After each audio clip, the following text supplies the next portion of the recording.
Hello and welcome to World News on TVP World with me, Ashin Kumar. Belarusians are heading to the polling stations today, but with little hope for change. In what has been internationally dubbed a sham election, they are expected to make Alexander Lukashenko, known as Europe's last dictator and a close ally of Vladimir Putin, a president once again. The European Parliament has called on the EU and its member states to continue not to recognise him as president. Lukashenko has been in power since 1994. His political opponents and critics are often charged with extremism and sent to prison, and often put in solitary confinement. According to the human rights watchdog Vyasna, more than 3,270 people have been sentenced for participating in protests against the falsified election results in 2020.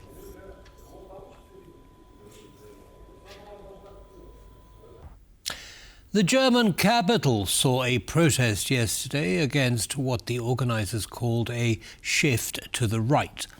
After the collapse of Olaf Scholz's ruling coalition last year, Germany is headed for a snap election in less than a month.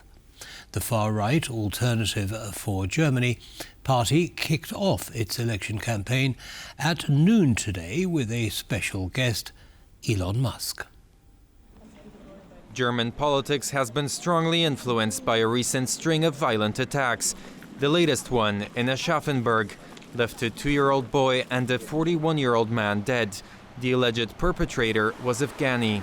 It is very sad. One is afraid to go outside, honestly. Subsequent attacks by immigrants have sparked a reaction from the German government. We have ensured that things are changing. We have made it easier to be deported. But despite these measures, illegal migration has become one of the main topics in the election campaign, ahead of a snap parliamentary vote scheduled for February 23rd. The anti-immigrant far-right Alternative for Germany has just launched its election campaign. Denn wir müssen Deutschland retten. Because we have to save Germany, because our fatherland has gone into a blatant imbalance. No problem drives people as much as having to watch our cities become increasingly unsafe.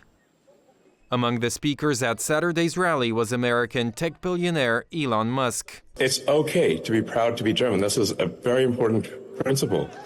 It's okay, it's good to be proud of German culture, German values. The AfD's rally held in Saxony-Anhalt was accompanied by a protest and scuffles with police. In Berlin and Cologne, protests are being held against the rise of the far right in Germany. 30% for Alternative for Germany is 30% too much, and we are here to send out a signal that perhaps 1 or 2 people will reconsider what a rotten party it is. German opinion polls indicate a likely victory of the Christian Democrats. The AfD has a chance of becoming the second largest party in parliament, while Olaf Scholz's ruling Social Democrats are trailing with an average of only 17% support. Despite the AfD rising in popularity, the party has little chance of becoming a key player, as most of Germany's political class has rejected cooperation with the far right. We will send this weekend to the parties of Chancellor Scholz's former coalition our requests to change the migration policy that we intend to submit in the Bundestag next week. We will not send anything to the AfD. With the Christian Democrats leading in the polls, but most likely short of a parliamentary majority, the alliance led by Friedrich Merz could be forced to form a coalition with the Social Democrats, but also the Greens. On Saturday night, Russian troops launched a drone attack on the Kyiv region. The attack severely damaged a multi-story building. On the same day, Russian forces also shelled 3 districts of Kharkiv. In Kyiv region, Ukraine's state emergency service deployed personnel who successfully rescued 5 people, including 2 children from the building. A 5-year-old child was also injured in the attack and taken to hospital for treatment. 7 vehicles and 42 rescuers were working to assist the affected individuals. The attacks on Kharkiv left 3 people injured. The victims, 2 women and 1 man, received on-site medical treatment. The ongoing strikes continue to target civilian infrastructure, further escalating the impact of the conflict on residents of Kharkiv and Kyiv.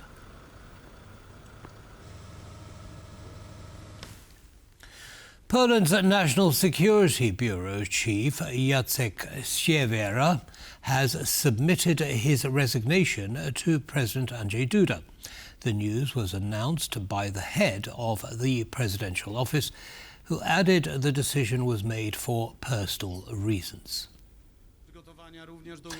The head of the presidential office, Małgorzata Paprocka, said that the head of Poland's National Security Bureau is resigning to pursue personal endeavours. The minister has decided to take part in a scholarship at Oxford University. He consulted his decision with the president. Paprocka stressed, asked when Siewierka's departure from the bureau should be expected, Paprocka noted that she could not give an exact date, but that it would be in the near future.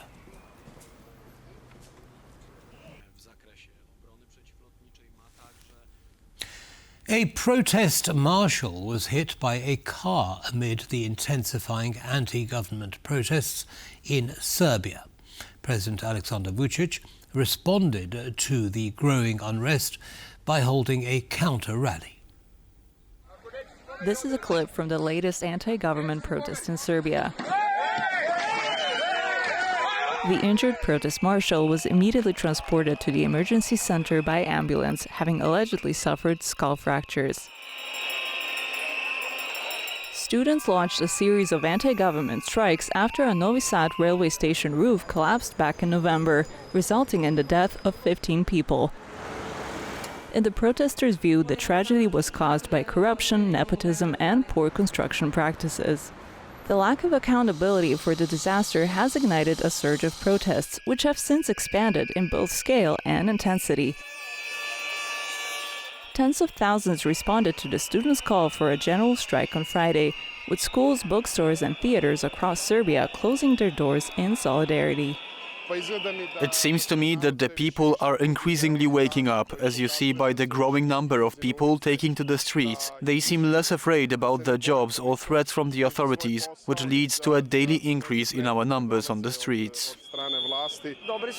This strike, of course, signifies our endorsement of students and is aimed at transforming the state of the nation and the state of education, which is our joint interest here. First of all, we're here to support the students and then, if feasible, to change the state of education.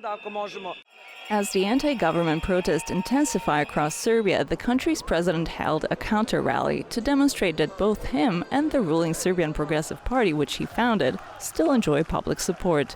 Referring to the students' protest, he said, Our people know, my people know, that Serbia is attacked from outside and inside. In Novi Sad, 13 individuals, among them a former Minister of Infrastructure, have been indicted for their involvement in the roof collapse incident. However, the court is yet to approve the indictment. The government denies responsibility for the deaths. 59 state and international organizations, delegations have confirmed their participation in Monday's commemoration of the 80th anniversary of the liberation of the German Nazi Auschwitz concentration camp.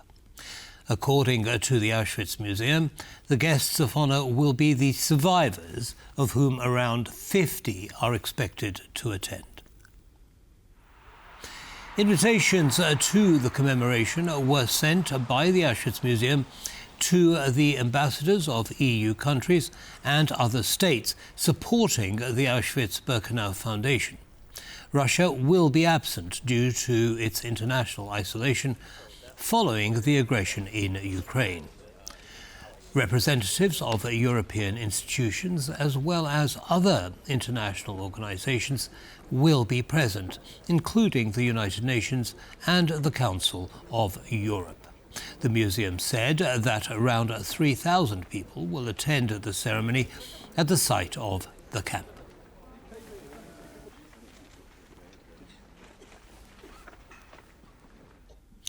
A man making online threats against the US president has been arrested near Trump's Mar-a-Lago residence in Florida after the FBI Threat Center received a tip. The Florida man, Shannon DePerara Atkins, aged 46, was charged with one count of making written or electronic threats to kill, do bodily injury, or conduct a mass shooting or act of terrorism. Atkins is a resident near the Mar-a-Lago Trump residence. He was arrested after a traffic stop. Local police force said the Secret Service will determine whether any federal charges will be filed. Poland is lagging behind all European countries except Romania when it comes to the use of artificial intelligence by businesses. According to Eurostat, a mere 5.9% of Polish enterprises have tapped into AI technology so far, which raises concerns over whether Poland might be scuppering opportunities for development in the midst of the disruptive AI revolution. Whether it's emotional support for children or Thailand's Prime Minister speaking Mandarin, AI has become ever-present in recent months. But Polish companies still trail behind their European competitors, seemingly unable to fully tap into the possibilities AI technology has to offer. According to AI expert Lech Król, a short-sighted approach remains the most significant barrier to development. We are still in the stage when we look for the fast profit, immediate gain, rather than planning it for a longer time. The other issue is our risk averse. So we are very much concentrated on the things which can hurt us. Poland is reportedly planning to invest over 1 billion euros in promoting AI, but it's not exactly in high demand. We did not invest in IT technologies earlier, so maybe we should find the money. That's the first thing. The second is encourage, and the third is training programs. Maybe obligatory training programs. So people should be actually forced to start using AI. Some of those efforts, however, are said to have been successful, like the startup Zenzen, which is developing an AI-based detector of anger in a speaker's voice. There wouldn't be Zenzen, I think, if I wouldn't receive a helpful hand one day from the public sector. Not money yet. Our particular case, it was the service called Innovation Coach, which links the founder of the innovative project with a coach, an expert specialized in some particular area. It seems a drop in the ocean compared to the amount of funding the US is prepared to allocate to AI development. On Wednesday, Donald Trump announced the formation of the Stargate venture, funded by three tech giants, OpenAI, SoftBank and Oracle. A new American company that will invest $500 billion at least in AI infrastructure in the United States and very quickly, moving very rapidly, creating over 100,000 American jobs almost immediately.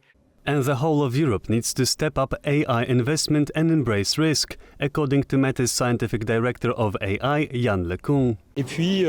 And then there is the fear on the part of legislators and decision makers of the consequences, which leads to regulations that are sometimes premature, on risks that in fact don't exist, and that kills innovation. But it might prove challenging for Poland to jump on board the AI hype train.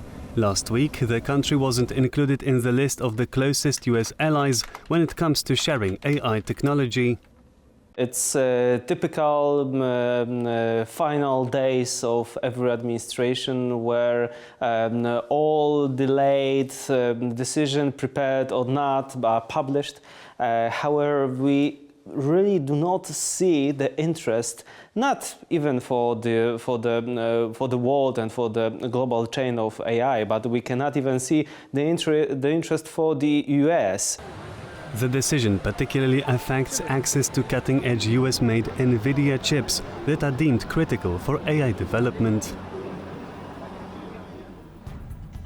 And that brings us to the end of this news bulletin, but we will be back on the hour. Meantime, stay tuned for more. Goodbye.